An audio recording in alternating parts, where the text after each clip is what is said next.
Welcome to the first episode of On This Day in Film History. Today we're going back to June 8th, 1984.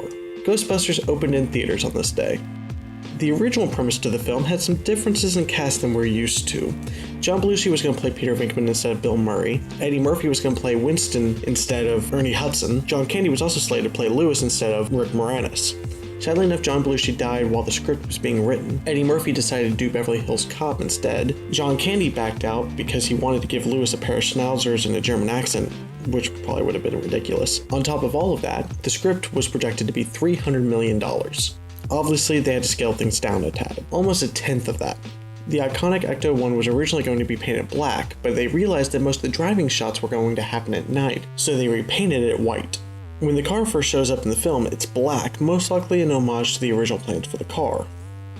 The Ghost Slimer wasn't even called Slimer until the real Ghostbusters cartoon. He was referred to as Onion Head on the original film set, or the ghost is John Belushi, as Dan Aykroyd has joked, as he is just a party dude. The scene in which the Ghostbusters are jailed was filmed in an actual jail. Most of the cast and crew, especially director Ivan Reitman and Dan Aykroyd, thought the building was haunted. So much so, when in editing, Reitman was very nervous with the possibility of doing reshoots. Thankfully for him, none were needed.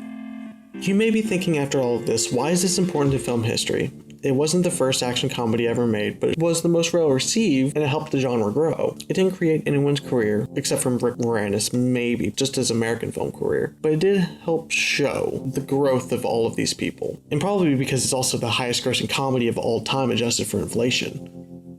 Thanks for watching our first episode. I hope you really enjoyed it. Come back tomorrow for an episode about a duck who hates wearing pants.